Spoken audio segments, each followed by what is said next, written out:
In 2022, me and my best friend were turned into dolls and then forced to attend marriage counseling by a magical talking book, all to help our daughter understand that we still love her.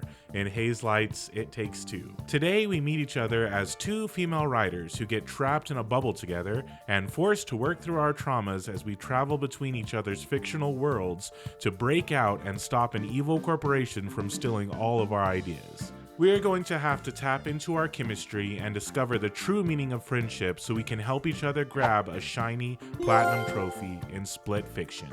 Mio and Zoe are both unpublished authors who get invited to take part in an experiment where they will go into a simulated version of their stories. Mio gets uncomfortable and decides to back out at the last minute, but Raider, the owner of the company, refuses to let her go. During the resulting scuffle, Mio falls into Zoe's, bubble thingy. Now trapped in a mishmash of Zoe's fantasy and Mio's sci-fi worlds, the dynamic duo discover the real purpose of the machine was to extract all of their ideas, so they team up on an adventure to hunt down glitches in an attempt to break free from the mind-sucking simulation. Before we start our adventure though, we have to decide which of the two writers we are going to play as. For this, we called upon the time-honored tradition of the coin toss. Fate determined that I would play as Mio, the reserved and quiet sci-fi writer who doesn't like to talk about her feelings, and my friend played as Zoe, the outgoing fantasy writer who loves to talk about her feelings. The two of us felt right at home when starting Split Fiction because it plays almost identically to its predecessor, It Takes Two. However, we did suffer from a bit of tonal whiplash when we started in a futuristic Dune-style setting where we piloted gunships before getting whisked away to a medieval area with an Assassin's Creed-style leap of faith while getting chased by trolls. And then back to another futuristic setting where I got a cool sword to hit things with and my friend got a cool gravity whip thingamajig to throw things with. This was all in the first about 15 to 20 minutes of gameplay, by the way. Things started to slow down a bit as we solved some puzzles with our new toys and did some platforming on top of some flying cars. Eventually, we made a graceful landing on street level and get introduced to side stories. These little pockets of energy that let us play some other smaller ideas that Mio and Zoe have cooked up in their noodles. After beating the first side story that had us riding on a couple of sandworms, we got back to more important things, like playing some basketball, then a little hopscotch, and we even said hello to an old friend. After showing off some of our amazing chemistry while kicking the shit out of the incredible punny Mr. Hammertime, we find another side story. I might be jumping the gun by saying this so early on, but it might be the best side story in the entire game. Also, suck it Zoe, because my rainbow farting pig was way cooler than yours. Here we finally popped our first trophy of the game by helping this giant pig pass some explosive gas. Shortly after that, we come across a little pig in a brick house where we huffed and puffed our way to our second trophy. While continuing our adventures as a couple of cute pigs, we eventually ended up as, well, some more delicious looking pigs, I guess. For some reason, we decided to cook ourselves. Some of us did a better job than others, and well, you can imagine where this is going. After that traumatic experience, we get back to the task at hand and take out some of our aggression on a traffic control robot before taking a well-deserved break by relaxing at a rooftop pool, where my so-called friend chucks the porta potty I'm using across some traffic and then tries to replace me with a stupid robot. I may have been a little upset and beat up his new friend, which led to my untimely death. But when we saw our shiny new trophy pop, we were past it. After an extended motorcycle sequence leading to a boss fight, we managed to finish off this part of Miho's story and glitch over into Zoe's world for a bit. Here we get some new shape-shifting powers. I got the ability to transform into a monkey and a fish, while my friend Toxic got the ability to transform into Tinkerbell and Groot. I was a little bit jealous. We decided to take a break on this conveniently placed tree swing, and while I was trying to figure out a way to push him, let's just say I figured it out. After laughing our asses off, we tried to get Groot to push me, but unfortunately we were unsuccessful. After some puzzle solving and platforming through the level, we find another side story. This high-octane thrill ride starts us off by hang gliding before we drop down into the water for a bit of water skiing, and we cap it all off on a 2D style shooter against a little mini-boss. Continuing on the main story, we solve a puzzle where we absolutely destroy this poor baby bird. Then get to this platforming section where my friend controls a tower that I have to use to climb up to the top. After a bit of trial and error, we get it done. We come across another side story which was a ton of fun. It's a game show where we basically have to play hot potato with a bomb to safely get it to the end of increasingly harder levels. After we learned the controls, our chemistry was on point for this one. Back on the main path, we played a little bit of Dancing Simon Says with the Monkey King, and then spent way too long trying to earn a trophy by playing slots and roulette. While unsuccessfully trying to find a cool way to use these snowballs, I just gave up and I chucked the last one to randomly pop a trophy for clocking this bird out of the sky. We come to another side story which has us dodging heat blasts while trying to stop a dying sun. Then we finally make it to the boss of this level, the Ice King. We aren't just killing an innocent kitty though, he's a little bit bigger than he first appears. Now that we are back in Mio's story, we have new powers. Well, not powers necessarily, but futuristic dual submachine guns. After using our guns to solve some puzzles and then battling our way through some of the cutter mechs from Final Fantasy VII, we find another side story, which was just to race up some kites through the sky while trying to reach the top floating platform first. We go for quite a while without any trophies or side stories or anything, but we eventually find our next side story and this one was well worth the wait. It's basically a homage to Harry Potter. At first we were going to rush through the level and chase this pink cat, but then I got distracted when I noticed this wand and got excited, and then even more excited when I turned Toxic into a roll of cheese. After turning him into a bunch of different things and then eventually a chair, I noticed I could sit down on him, which popped our next trophy. We spent about 30 minutes checking out random things we could do here, and while trying to make all the different potions over here, we popped another trophy. Then we also found this cool Dark Souls reference, but I was kind of disappointed that it wasn't a trophy. As we were about to leave this side story, Toxic somehow got himself stuck floating behind some candles. We had to load the last checkpoint to fix it, which took us all the way back to the beginning of this side story. Without us getting distracted by all the fun wacky stuff though, we were able to speedrun it in like 5 minutes. Back on the main quest, we get to play a fun 2D twin stick shooter section filled with some Portal style puzzles. Then after that, we get some jetpacks and instantly find another side story. This one is a 2D adventure that we played through while it's still being written, and was probably the most visually interesting side story so far. This section of Mio's story ends with some jet skiing, where we help save her giant squid daddy, but instead of being sent to another of Zoe's stories, we get interrupted by Raider, who is attempting to repair the damage we have been making through the glitches.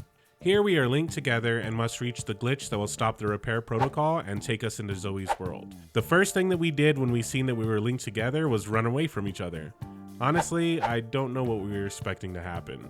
Now that we made it back into Zoe's story, we don't get a new power right away, but instead we get some dragon eggs that we have to keep safe, and we can use them to move some obstacles. Eventually though, the eggs do hatch and 2 adorable baby dragons emerge from them. My baby dragon gave me the ability to glide, and Toxic's dragon gave him the ability to climb on some vines. While discovering our new powers, we came across some fruit trees and fed our adorable vicious little reptiles, earning us another trophy.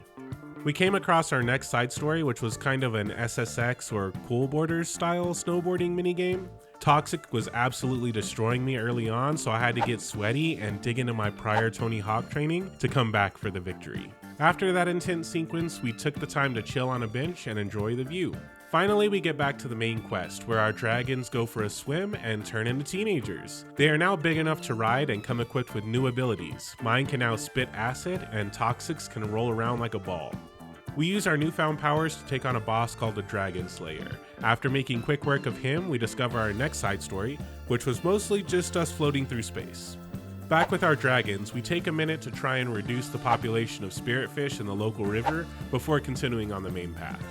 In the next area, we have a puzzle that involves me raising ramps so that way Toxic can push metal balls down them. Toxic used his Rocket League skills to make an epic save at the very end to keep the ball in play. Next up, we have another side story, and yeah, I think the video that's playing on the screen probably speaks for itself.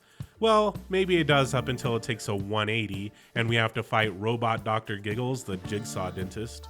After that horrific experience, we can continue on the main path where we give our dragons a lava bath, and they age up to full-on adult dragons. We use them to take on the big, epic, mighty Dragon Eater guy, which brings Zoe's story to its climax. Raider won't let us go that easy though, and tries to push Mio and Zoe deep into their subconscious, potentially leaving them brain dead. Inside of Mio's subconscious, we grow some balls. A good chunk of this chapter is just filled with me and Toxic playing with our balls. There's a section where I gently cradle his ball to keep it from getting wet. Next, I shoot lasers at some robots who are trying to hurt his ball. And finally, I use my flippers to aggressively flick his ball around. Eventually, we switch back to Mio and Zoe as they are getting attacked by a giant robot. Luckily, the girls learn to fully harness the power of their balls and use it to take it down. Later on in the level, I have to hack a robot that can extend its really long pole that Toxic can ride on. Alright, that's my last dick and balls joke of the video, I swear. Now, back on topic. While we were trying to figure out the puzzle, we popped a trophy and we were a little confused on how we did it. But watching through the footage now, I believe it was here when I rubbed the tip of my pole across Toxic's body. Okay, I promise I wasn't even trying to be funny there, but the jokes are writing themselves at this point and I'm just along for the ride. Not long after the last trophy, we get to a cage. Then we take turns locking each other up and we earn one more. At the end of Mio's subconscious, she has to confront her trauma and do battle with her dark self. With the help of her new friend Zoe, she is able to... Oh, whoops, my bad. With the help of her new friend Zoe, she is able to defeat the darkness within herself. Now we have to delve into Zoe's subconscious, where I gain a bird with the power to light up platforms, and Toxic gets a fish that lets him create portals of energy. We spent this level trophyless, and mostly just solving some puzzles and progressing through the story. There was a really cool section though, where we had to play as a two-headed centipede. It was a lot of fun. Eventually we make it to the end where we had to take down a multi-headed Hydra so Zoe could finally come face to face with her sister and forgive herself. Now that the girls were able to successfully overcome their traumas, Raider gets pissed, rips open their bubble and becomes God or something. I don't really know the logistics, but what results is a really cool final level where the sci-fi and fantasy worlds collide.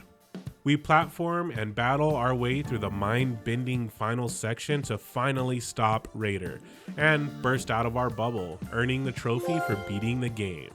Mio and Zoe's story may be over, but our journey isn't done until that platinum pops and we still have 10 trophies to go. Our first stop is all the way back at our old stomping grounds, the basketball court, where Toxic is allowed to unleash his namesake by tossing the ball at some pedestrians above him, and well, it's just a simulation, right?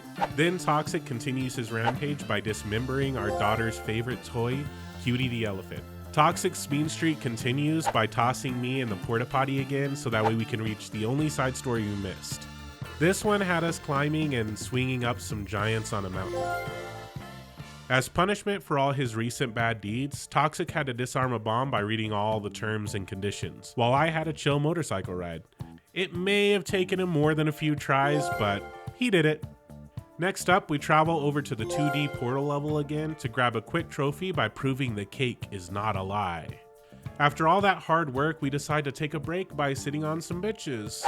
One in some snow and another in some toxic sludge. After relaxing, we have a couple more quick trophies to grab. One by getting eaten by Jaws, and another for exposing Toxic's Metal Gear ball. Finally, we are down to one last trophy before we unlock the platinum. It was for completing the entire bomb toss side story without dropping the bomb. At this point, our chemistry is on fire and our teamwork makes the dream work. So we got this on our first...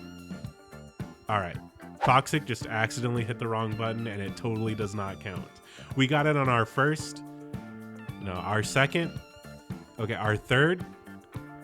Alright, let's just say it took us long enough to start quoting that stupid robot that says the same things over and over again. Just shut up already, you stupid robot. In the end, Toxic and I came together as besties to complete all of the challenges before us in Split Fiction and walked away with a shiny platinum trophy. If you guys enjoyed the video, maybe leave it a like, subscribe if you want to see more videos from me in the future, and leave a comment down below. I try to respond to everyone. Thanks for watching.